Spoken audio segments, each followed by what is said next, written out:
Good evening again, ladies and gentlemen. One more final effort. You are watching the Deep State Chronicle. I am Will Grey Eagle. We are going to finish the Adam and Eve story. I looked through this last chapter. It's not very long. It should take only about 10 minutes. However, we're going to look through this real quick. I'm going to show you something. The work is never done. We have a second book to read, The Aftermath of the Adam and Eve story by Chan Thomas. Let's take a quick look at the table of contents of that. We have 85 pages to cover, folks. We'll begin that tomorrow. Without further ado, let's finish it. Let's finish the Adam and Eve story. Let's read the conclusion real quick.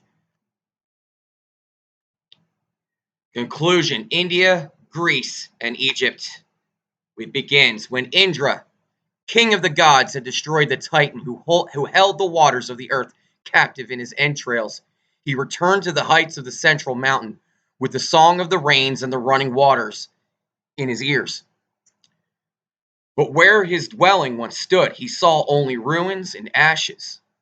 So he summoned Vishvakarma, god of works and arts, and asked him to build another palace to match his powers. The architect set to work. Soon towers, buildings, and gardens rose among lakes and woods. Indra urged him forward impatiently. Each day he called for some fresh marvel. Pavilions more richly adorned, statues greater in number and cunning. A fever seemed to burn in him, and Vishvakarman, exhausted by his labors, decided to lay a complaint before the creator of the world.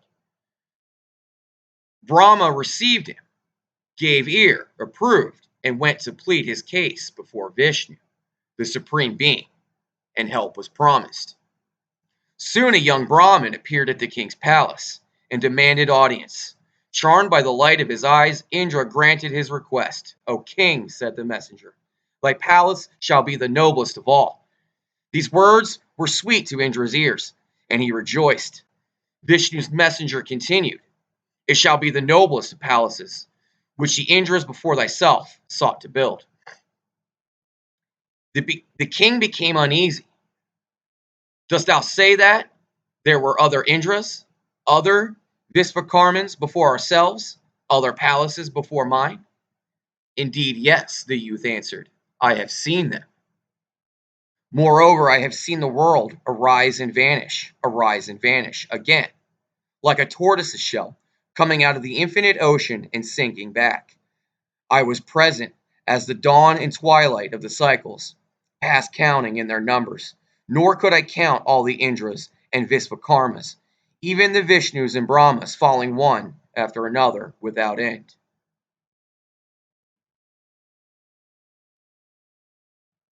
From the dialogue of the Timaeus from Plato.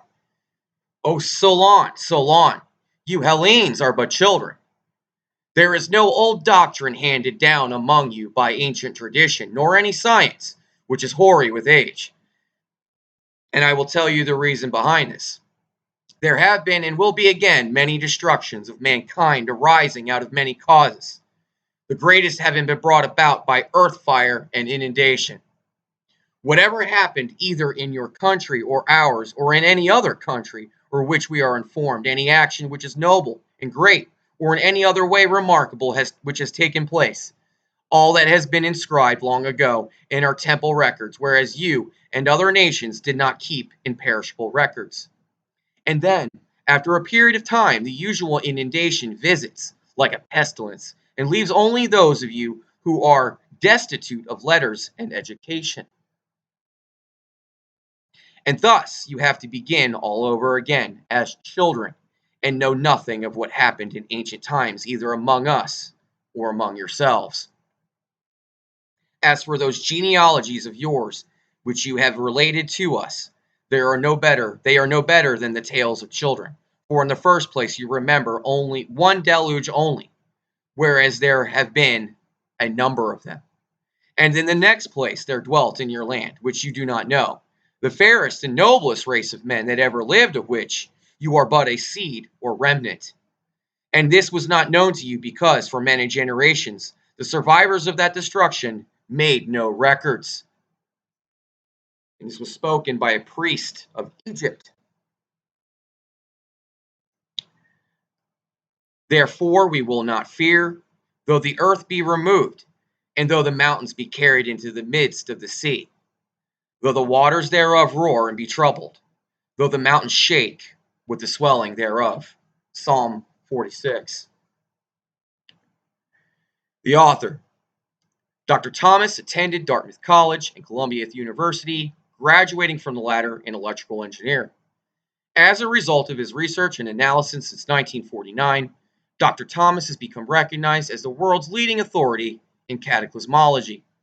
His cross-correlation research in the fields of stratigraphy, vertebrate paleontology, radiology, oceanography, glaciology, seismology, paleophilology, earth magnetism, anthropology, and other related fields has demonstrated that the cataclysmological concepts are as presented by Deluc in 1779 and Cuvier in 1812 are definitely more acceptable within the international scientific circles than they have been previously. Dr. Thomas's definitive efforts in integrating the various earth sciences have distinguished him as the only American with such a specialized scientific forte.